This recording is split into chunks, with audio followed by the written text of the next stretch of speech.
Hey, what's up, friends? Here we go. Another episode of Move the Sticks. And it is a big one for us here. One, because DJ is not here, and that's great for everyone.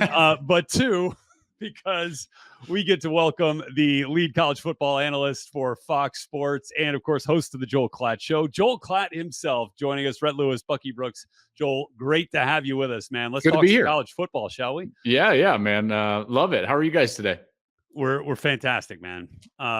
And look, it's been a fun year already, right? We've had some massive upsets already. We've had some teams that are, kind of some upstart teams that maybe we have some connections to on this podcast that we'll get to here at some point. But I do want to start with kind of your overriding theme that you've seen in the games that you've been at. I mean, obviously getting a look at these new conferences now and some of these new matchups, especially after watching USC and Michigan in the Big House as well. What's your take on kind of something that's just top line leading your thoughts of college football right now? Man, there's a lot. To be honest with you, I'm starting to feel as we now get into the end of September, the excitement around how many teams are actually relevant in a playoff discussion. Let's go. It's like you're starting to just kind of feel it because now the fan bases are like, well, wait a second, with our schedule, if we can just beat them and then all of a sudden and so like I'm very much looking forward to the next month to continue that. Because I do believe I've done this thing on my podcast the last 2 years, preparing for what was going to come with the 12-team playoff. I did this thing where I compared, here are the teams that are still legitimately in a playoff race at the beginning of November. And there was usually like 8 or 9 teams max. Yeah. Mm-hmm. And then I said, now, if there were a 12-team race, this is how many teams would actually have a legitimate like path to a playoff spot. And there was like 30. And so like, as this month continues to go on, I think people are going to feel what I'm starting to feel even more so. And then a couple of other things on the field. There are some teams that are really elite. Like this Ohio State offense is elite. I think that Texas on the offensive line and just maybe in general, Texas is an elite team. I love the explosiveness of Alabama and so on and so forth. And then the third thing is, as much as this sport changes, and we have gone through more change in the sport of college football than maybe any sport in history in terms of a short window and amount of time, the more things stay the same. In our game, yes, you need great quarterback play, but it's not quite as important as it is at the NFL level. It's really all about the line of scrimmage. And the best defensive lines and offensive lines and deepest groups in that position set are the ones that are going to dominate college football. And that's what we're starting to see. This is why Texas is one of the elite teams. This is why Ohio State on the defensive line is one of the elite teams, and so on and so forth. So those are kind of my 3 like big takeaways so far through about a month. Joel, like I think it's so great that you brought it up. One, I think the best thing to ever happen is the expansion of the playoff thing because it drives interest. The NFL has mastered that. They expanded to 14 teams, and so everyone feels like their team has a chance. And it has changed the interest in games that I'm watching now, paying attention to the potential that a team has as a playoff team, as opposed to, hey, this is going to be a great season. They're going to end up in a bowl game, but no one cares. So that has been great. I think what's funny is you talked about O-line and D-line. And to me, there was this initial excitement about USC, but then to see them go to the Big House and take on Michigan and Sherrone Moore lean back into who he is and who this program is. Give me your thoughts on Michigan and where they are right now in the process with Sherrone Moore taking over and learning how to be a head coach. Yeah, so I think that I tried to – well, listen, no one covered more games of theirs than me the last 3 years. I think I did 18, right, Rhett? Guys, when we were doing those draft shows, I think it was like 18. You had them all. Yeah. And so, exactly. And the big ones, we had all the big ones. And so I felt really comfortable with what I knew about their philosophy and their blueprint and like how they had to play to win, even under Jim Harbaugh, and even with a really talented roster where we had, 13, 14 guys drafted off of that team. So the blueprint, even with a talented team for them, was about controlling the line of scrimmage, controlling the pace and tempo of the game, winning the field position battle, not turning the football over, playing complementary football. That's what Jim Harbaugh teams do. Okay. And they're never going to be like high octane, let's go blow them out. It was all about control everywhere, control the game. Okay. So coming into this year, there's this idea in my mind like, hey, if you're just Michigan, just lean into control, start Alex Orji, and run the football. The problem with that is that, as you can see now, as it's been displayed against USC, there's a ceiling for that style of football. You're not winning the Big Ten with that style of football. You're not, I shouldn't say style, with Alec, because JJ could throw it, right? So they had the opportunity to convert on third downs and throw the football down the field with JJ McCarthy that now they don't have. And so when you regress in terms of your offense and then playing that style of football, there's a lower ceiling. Okay, so I kept trying to think to myself, like, why are they starting Davis Warren? I like Davis. He did some good things, but it's like, well, I don't understand, because this seems like it goes against their philosophy, because he was turning it over. They weren't winning field position, so on and so forth. They were exposing their defense to more snaps than they needed to, in particular against Texas in the first half. They faced over 40 snaps in the first half. That's not a Michigan blueprint. And so I was wondering to myself, like, why would they try that early in the year? And I think they tried that because that was the only avenue to a higher ceiling. A higher ceiling in terms of throwing the football, third downs, so on and so forth. Once that was clearly not going to work, it's like, okay, let's get right back into the Iron Man suit. Let's go in a phone booth and let's play our philosophy of football. We know it's a lower ceiling, but that's how we know how to win. And that's what you saw against USC. Man, I feel like I could talk for a long time about that game, because I will credit USC. While they were not good enough at the line of scrimmage, they fought their butts off, and they were one broken tackle away from winning that game. Yeah. So I don't want to just throw dirt on them and say they're not tough enough. They were almost, man. I mean, that was, but that's kind of what my thoughts were, Bucky, on Michigan throughout this first quarter of the year.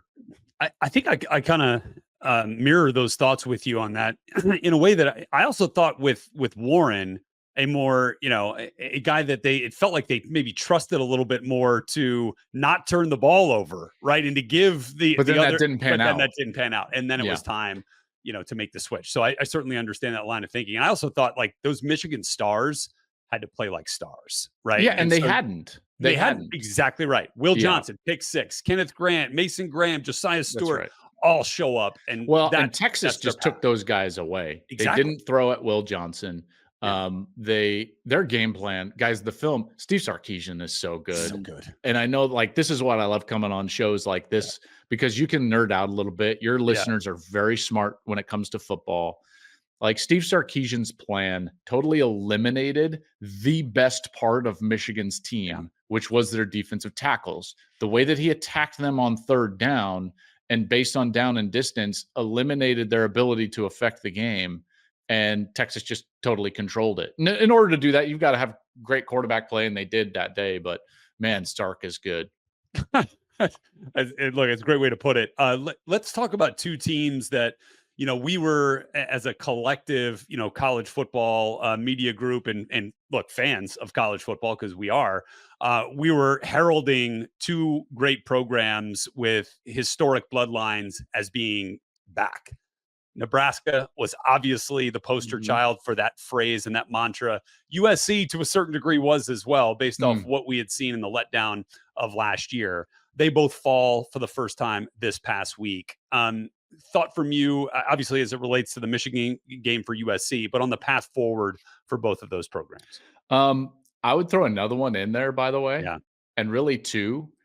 It feels a little bit like late 90s, early 2000s, because we also have, like, Miami's playing great. Tennessee's playing great, so, like, it's hearkening back to that era with a lot of these brands. And you bring up the two that ended up losing this last weekend. Right. Nebraska, I think they weren't ready for the stage. Yeah. And I know that that's frustrating for people to hear. I'm less concerned about Nebraska, though, or I guess I should say I'm not concerned. One is because I didn't feel like they were going to be an elite team and win the Big Ten. I just wanted to see them take a giant step forward, and I still believe that that's going to happen. Okay. Now, to me, the problems with Nebraska, specifically as it relates to Friday night against Illinois, are totally fixable because a lot of them were game plan related. When you watch that tape, you see that Illinois' game plan was tremendous, and they put Nebraska in a huge conflict because they were doing a great job. Barry Lunny, I believe, is their offense coordinator. Yeah, Barry did a masterful job of attacking the coverage that Nebraska called.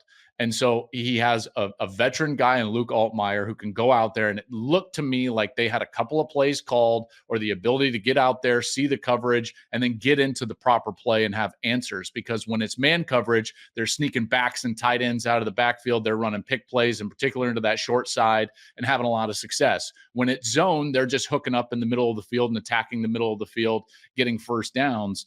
I thought their game plan was masterful. To me, that's a fixable problem if you're Nebraska, because you can go back and you can go back to the drawing board and build a better game plan. The only thing that you can say about Nebraska is like Raiola missed what could have been a winning throw there late in the game, and he kind of fell away. I'm not going to fault him for that. He's a young guy. He's a freshman, and in large part, they're in that position because of him and his confidence. He played pretty well. Yeah, I thought he did too. It was a great game, by the way. I mean, it's a terrific game. But let's not take anything away from Illinois. I know that we're going to talk about like, oh, well, Nebraska failed. They lost again. Sure. Illinois was really good, guys. And they're ranked accordingly.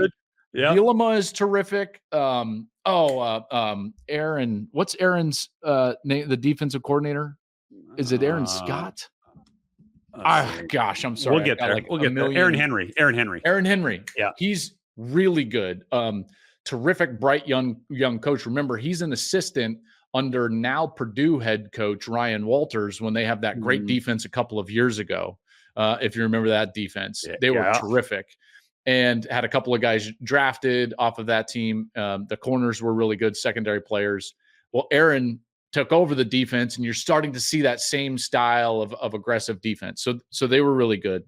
And then the other part of your question, and I know I'm probably rambling, but is just where USC goes from here. Yeah. My only concern with USC, because man, they have battled now twice in big environments in games. They fought their butt off against LSU and won. They fought their butt off against Michigan on the road in that place and should have won. Let's be honest with you. And didn't. My concern is that Miller Moss is just getting beat up, guys, because that offensive line, Bucky, let's go back to that point about the offensive line. Their offensive line is just not playing very well. And that's something that has to get fixed if they're going to kind of push forward. So much excitement this weekend about Georgia, Alabama. Yeah. And I know Kalen DeBoer has won everything. He's done all that, but it's kind of the first big game that we've seen him in Alabama. I know Wisconsin was supposed to be one, and so he got like a little tasty cake. But this is a big one. How do you think I was there. You were there for that. How do we think There's nothing against Wisconsin, but that wasn't even an appetizer. That was like a bread basket. That was the amuse bouche. Yeah. It's like the bread basket of the season. All right. How do you think he's going to handle this environment? Like having to deal with Georgia, Kirby Smart, all this. It'll be the first time that he's on that scope in terms of the direct comparison to Nick Saban in terms of how did Nick Saban handle the big game versus how does DeBoer handle it? Like so good, a lot of pressure. Right? Yeah. There's a lot of pressure. And by the way, I think there's a lot of pressure on Kirby Smart because you can get away with, if you're Kirby Smart, the narrative that, hey, we won 2 national championships. The only team that beats us is coached by him, the GOAT, the greatest, my mentor. I mean, that's it. That's the only teams that have beat him in the last couple of years. Their last regular season loss, guys, was Florida in the COVID year. Right, which is mind-blowing to think about. And I think that was a Dan Mullen Florida team. Yeah. And we're talking about them being like a third coach removed from that possibly at the end of the year. Right. So you can get away with that. He's won 2 national championships. The problem would be like, okay, hold on. Do you have a Saban problem or an Alabama problem? Because the Alabama problem might persist. So therefore, I think there's some pressure on Kirby Smart and Georgia. He's got to go prove that this was a Saban issue and not a Tide issue. Okay. And he's got to do that on the road. For Alabama, Kalen DeBoer, this is the measuring stick. This is the measuring stick game, because while Alabama has not won national championships in the last few years, and they would say they're starving to get back to a national championship, they still, you could argue, own Georgia, even with Georgia winning 2 titles because of those wins. So if you don't beat Georgia in your home stadium with a veteran quarterback and explosive offense, I think that you could correctly assume that that is a step back. Well, how will Tide fans handle a step backwards? I don't think that they would handle that very well. And then if you just get into the matchup, Bucky, I was able to cover Alabama. Love what Alabama is doing. I mean, explosive offense, defense that's aggressive, although I would say a inexperienced secondary as it relates to playing together. 4 of the 5 pieces that are out there in nickel football for the Alabama secondary are all new this year. 2 freshmen, 2 transfers, and Malachi Moore. So talented, yes, but new together. So because of that, here's what you've seen from Alabama as I've been studying them in preparation for Wisconsin, and then in the Wisconsin game. They lost people in coverage, and there were people open deep. Now, South Florida missed them. Wisconsin missed them. So they didn't get hurt by it. So now you don't see it as a huge problem if you're just looking from the outside in, because it didn't show its face. It's not in the box score. It's not in the box score. It's not on the film unless you just hunt for it. You know, it's a little overthrow here, a little overthrow there, and there are big plays to be had. So my question for this game, and I think that this game comes down to one thing. In a post-Brock Bowers, Ladd McConkey world, does Georgia have the horses on the outside, the talent on the outside to exploit what I saw on film in terms of an inexperienced secondary as it relates to playing together? I think that's where the game is won or lost, and a big play potential for Georgia.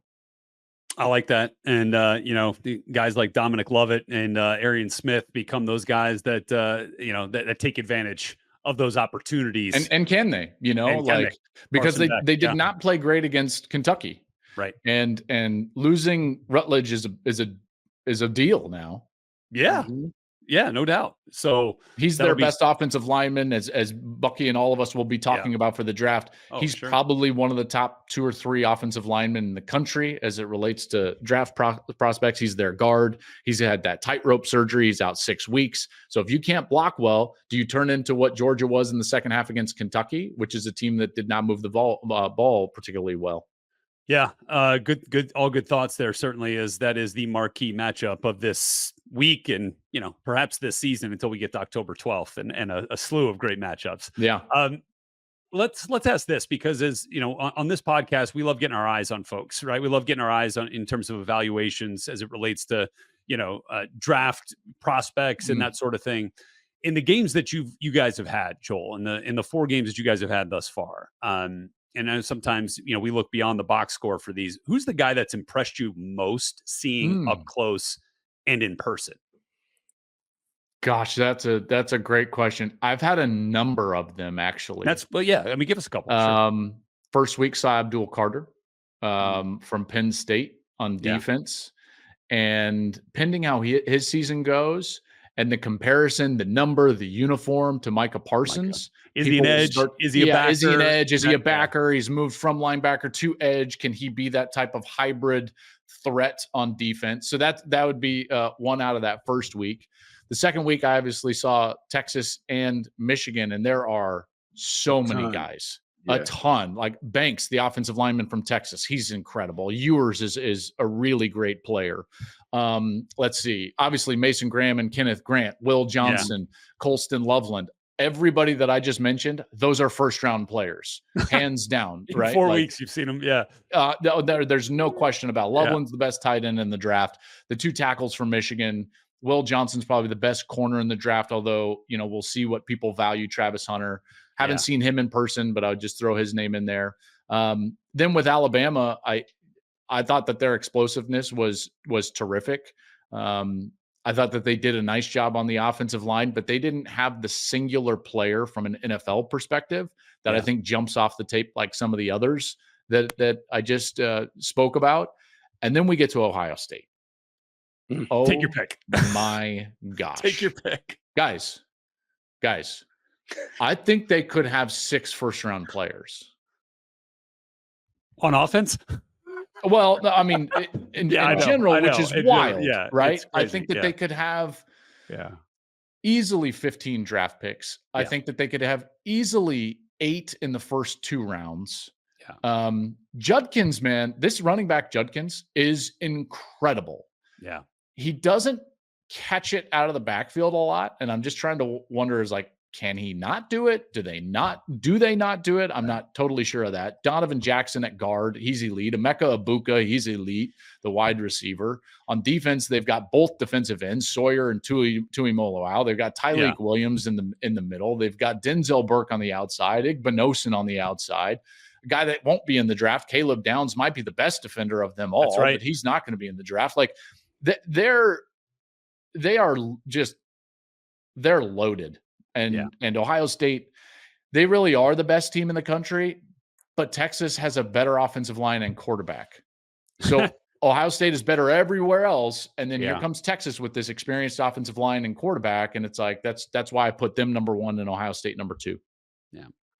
All right. I gotta let you go on this because like, I know you guys love your little alma maters right now. You having like a love affair, a little renaissance. We didn't bring it up. But you guys are both sitting there like not bring up. No one on this show brought up the fact that your alma mater got 70 hung on. No, 2 cats that ate a bunch of canaries. That's what you guys are over there looking at. So I gotta ask Joel. So now, how do we feel about the Colorado experience now that Coach Prime is really settled in? With Shedeur Sanders leading the way. They got a big win. I still say that was a huge win for them to get against Baylor on the Hill. How it happened. Like a huge win for them to do it because it kind of took some of this narrative that's been hanging over the program. But as an alum, how do you feel about the state of the football program and where it could be going? Well, it's when you ask an alum, we have perspective. Versus the outside fan that has had Colorado thrust upon them in the last couple of years. So our perspective is where we have come from. And so like what Deion has done at Colorado is remarkable. They were a 1-win team that lost by an average of 29 points. Average in the 11 losses, 29. Which is staggering, guys. Like the level of ineptitude in that program was staggering. They were the worst Power 5 program by a wide margin. And by the way, calling them Power 5 at that point is like in conference name only. So when you look at where that was, and then now you look at least in terms of from TCU until now, it's 13 months later. From 11 losses by an average of 29 to beating Baylor and being 3-1 and having a shot and having a game against UCF where if you win it, man, you are a team that's competing on the upper tier of the conference. It is absolutely plausible and correct to say that Deion Sanders has done a remarkable job at Colorado. If you don't like his style, that's on you. That's a personal preference. But you cannot argue with the substance of where they were and where they've come. So now then you get to evaluate Bucky, I think, and hopefully I do this with clear eyes. But like, okay, so where are they right now? Obviously I don't want to pump their tires as if they're going to like win the national championship because I don't think that that's correct. I don't even think that they're going to win the Big 12. That's also incorrect. So where are they? Well, they're a team that has improved drastically from week 1 and from last year. Because we know what Shedeur can do throwing the football. And if he's given any amount of time, and frankly, even if he's not, he's generally going to produce. Travis Hunter has 5 straight 100-yard games as a wide receiver. He's an elite Biletnikoff level wide receiver. He's one of the best corners in the country on the outside. And then here's where they've grown. They grew in the transfer portal on the defensive line. And are they great? No, but they went from bad to pretty good. So this is a substantial gain in what they are on the defensive side. And now they actually stop the run decently. And in the second half, they make really solid adjustments. They've only given up seven points in the last like second halves of football. Yeah. So Colorado is formidable. Are they great? Probably not, but they're formidable. And if you look at that with clear eyes, based on where they came from 13 months ago, what Deion has done is a staggering job. And anybody that tries to say that he's not done a good job or that it's all hyperbole or that it's all just hot air is lying, and they're not evaluating it correctly. Well, sure, Joel. I mean, sometimes it takes, new programs and new coaches, 2, 3, 4 years to win a conference championship. Sometimes it takes one, and we'll see. We'll see. Oh my gosh. That's what we're doing. Indiana, Ohio State. I tried to give the longest answer possible so that we wouldn't have to get into the Kurt Cignetti. We don't. You'll get into it. You'll get into it on Big Noon plenty this year. When he said that, so Cignetti, Indiana's head coach, for those of you listening, because by the way, 88% of the people listening were like, who's Cignetti? What is he talking about? He's the Indiana Hoosiers head football coach.